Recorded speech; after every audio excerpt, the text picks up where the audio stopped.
akan terbang dengan sayapku. Andai ku jadi gajah, ku akan menari dengan belalai. Andai ku jadi ikan di laut, ku kibas-kibas, ku goyang-goyang, ku kibas-kibas, ku goyang-goyang. Oh senangnya.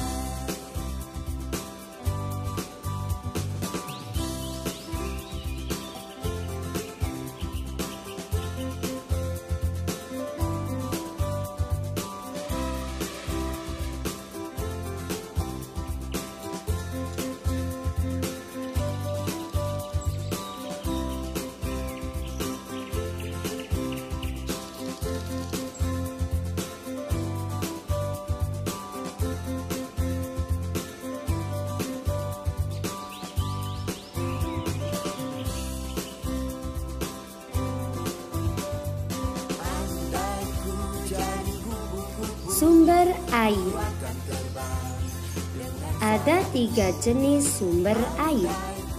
1. Sungai. 2.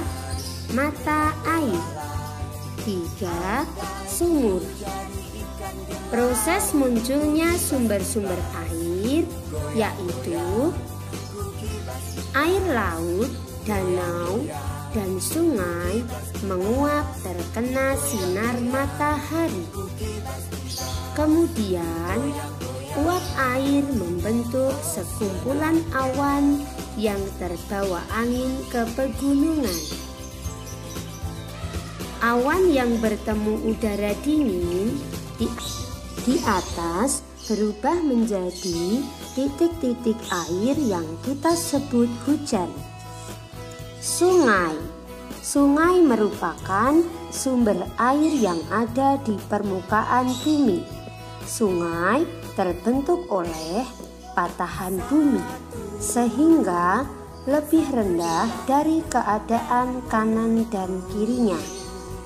Air mengalir melalui sungai dari sebuah sumber mata air dan pegunungan.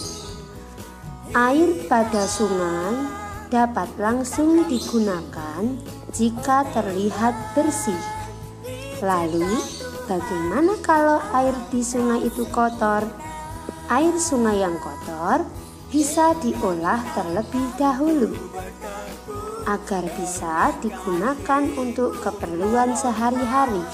Nah, sekarang kita lanjut ke sumber air selanjutnya.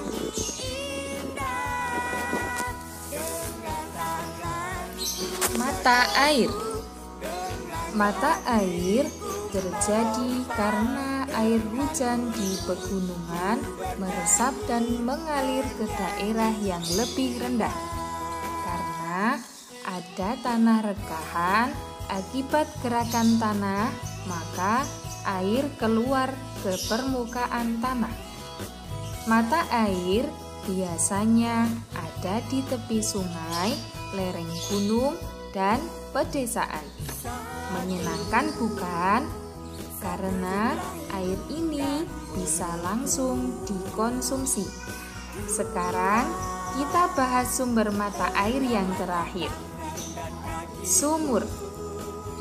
Teman-teman pasti sudah tidak asing lagi dengan sumur. oh teman, dicipta Tuhan, alangkah sempurna.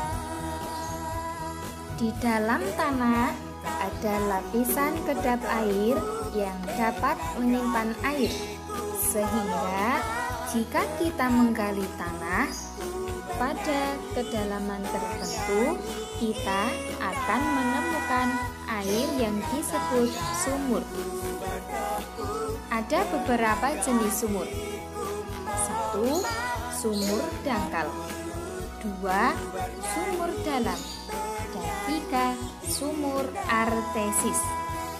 Sumur dangkal dapat dibuat dengan menggali tanah pada kedalaman 5-20 meter.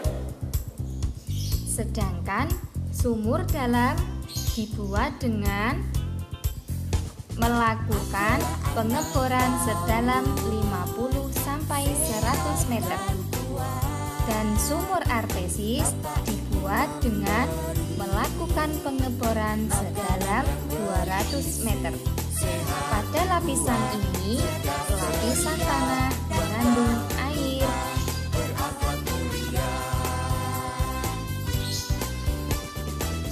Karena sifat air mengalir dari tempat yang tinggi ke tempat yang rendah, pada umumnya diperlukan alat bantu pompa untuk mengambil air dari tempat yang rendah ke tempat yang tinggi.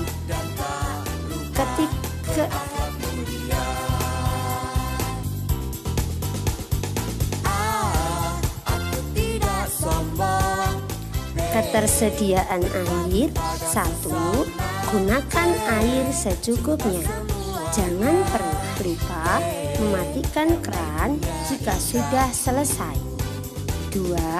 Menanam pohon di dekat sumber air seperti sumur, sungai,